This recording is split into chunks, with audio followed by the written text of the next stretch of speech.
Вы когда-нибудь слышали, как плачет кот? Ни жалобное мяуканье у пустой миски, ни требовательный крик у двери, а именно плач. Тонкий, тихий, как всхлип брошенного ребенка.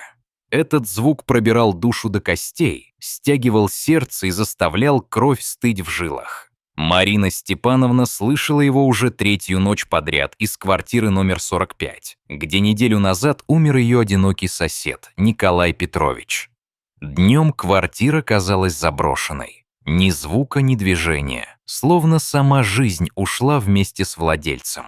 Но с наступлением холодных ноябрьских вечеров, когда город погружался в полумрак и туман, из-за двери начинал доноситься этот почти невидимый крик, который проникал в самое сердце. Марина, женщина среднего возраста, с ласковым, морщинистым лицом и в своей вечной вязаной шали, больше не могла терпеть это. Она знала, что за дверью остался Барсик. Огромный гордый сибирский кот, душа Николая Петровича. Этот кот был не просто питомцем. Он был его другом, единственным живым существом, которому хозяин доверял всю свою душу. Участковый сказал, что скоро должен приехать племянник, чтобы решить судьбу квартиры и кота. Но Барсик не мог ждать. Этот плач, это был крик о помощи. Погрузившись в ночную тишину, Марина взяла старую плетеную корзину, постучала в дверь. На всякий случай участковый оставил ее открытой. Кот не вышел, он сидел на пороге, глядя на нее огромными, наполненными тоской зелеными глазами. От него исходил такой холод и отчаяние, что Марина уже едва не расплакалась сама. Аккуратно она взяла обмякшее теплое тело и положила в корзину. Нужно было действовать. Ветеринарная клиника «Ветнадежда» располагалась на первом этаже скромного дома в спальном районе. Анна Сергеевна Волкова, 29-летняя хозяйка клиники, в этот вечер заканчивала бесконечный разговор с очередной клиенткой, дамой в дорогой норковой шубе, уверявшей, что ее йоркширский терьер страдает от глубокой депрессии из-за цвета новой сумочки. Анна, несмотря на усталость и желание просто закрыть глаза, терпеливо объясняла в 5-й раз, что принц здоров, а вялость скорее из-за переедания крошечными пирожными. Вскоре в дверь раздался еще один звонок. Перед ней стояла Марина Степановна, крепко прижавшая к себе корзину с Барсиком и рассказывавшая о трагедии, о смерти соседа, тишине дня и душераздирающем плаче ночи. Анна внимательно слушала. В ее глазах отражался профессиональный интерес и сочувствие.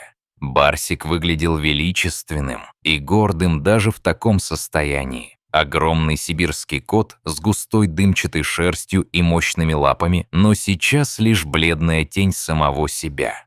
Он лежал пассивно, безвольный, будто вырубленный из жизни. Настоящая рана в душе, а не болезнь тела. Осмотр не выявил никаких видимых патологий. Температура нормальная, дыхание чистое, болевых реакций при пальпации не было. Анна понимала, это глубокий стресс, горе. Нужно сдать анализы, но почти наверняка физическая болезнь исключена. Она заметила старый потертый кожаный ошейник на шее кота, неброский и с позеленевшей медной пряжкой, явно давно не новый. Аккуратно расстегнув ошейник, она обнаружила в подкладке странное уплотнение. Металлический цилиндр, плотно запаянный и настолько мал, что поставить под сомнение его значимость было сложно. Тем временем на Ленинградском вокзале из поезда «Красная стрела» выходил Виктор Игоревич Сытин, племянник Николая Петровича. 15 лет он не общался с дядей. Неужели теперь ему придется снова связаться с этим забытым миром? Квартира в центре Москвы ценилась дорого, и Виктор гнал мысли о том, как быстро продать недвижимость и покрыть долги. Вскрыв завещание, он наткнулся на условие, которое взяло его в плен. Покойный дядя завещал квартиру с обязательством пожизненно ухаживать за котом Барсиком, и если животное умрет, квартира перейдет государству. Это была не просто помеха, это была насмешка и изощренная ловушка, к которой Виктор был не готов. Никаких быстрых решений не предвиделось, и в сердцах он решил, кот должен исчезнуть. В клинике «Ветнадежда» Анна приняла Барсика в стационар. Кот лежал без движения, но в глубине души начинал восстанавливаться. Марина ушла, оставив предоплату, пообещав зайти завтра. Анна не могла отделаться от мысли о странном металлическом цилиндре. Аккуратно раскрывая его, она обнаружила внутри фотопленку, покрытую детализированными схемами, математическими формулами и грифом «СОВ». Секретно, с датой 1987 года.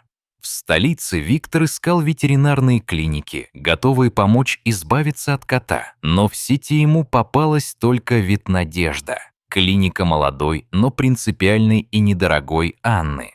Виктор понял, чтобы избавиться от Барсика, нужно пойти на хитрость. Анна же, погруженная в загадку пленки, обратилась к знакомому фотолаборанту, который был в восторге от находки. Вместе они подготовили негатив для проявки. Виктор в это время начал выяснять судьбу кота через соседей. Первая встреча с Мариной показала ему, что кот находится в клинике, где ему оказывают помощь. Значит, нужно действовать быстрее.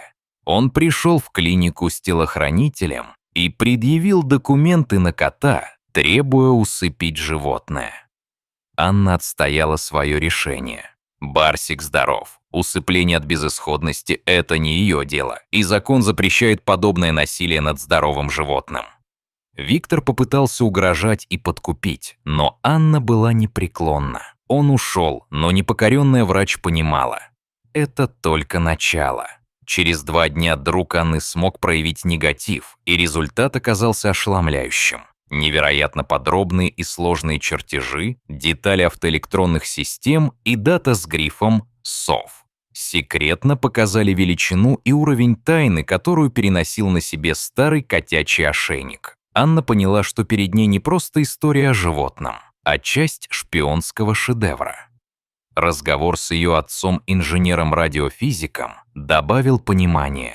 Николай Петрович был хранителем секретных советских разработок, утерянных после пожара в 1993 году. Эта микропленка – редкая находка, бесценное наследие. Тем временем Виктор, не найдя кота в квартире, связался со своим товарищем Сергеем, суровым мужчиной с прошлым в силовых структурах. Но Сергей отказался участвовать в опасной и грязной операции, узнав о тайне пленки. Ему было понятно, эта история выходит за рамки простой борьбы за наследство и опасна не только для кота, но и для людей. Тогда Анне звонит загадочный Андрей Петрович, представитель государственных структур, предлагающий помочь решить проблему мирно.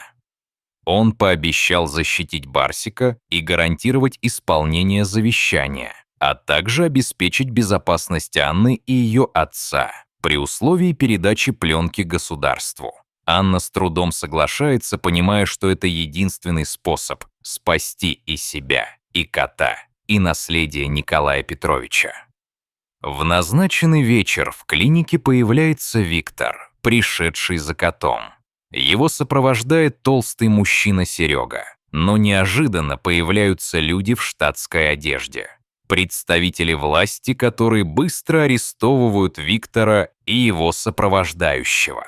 Анна ощущает, что опасность отступает, но понимает, ее жизнь уже не будет прежней. Прошел месяц. Барсик живет в безопасном загородном доме, на фото выглядит счастливым и здоровым. Анна стала вторым человеком. От врача-ветеринара она превратилась в стража огромной государственной тайны. История закончилась, но вопросы, которые она подняла, останутся в сердце героя надолго.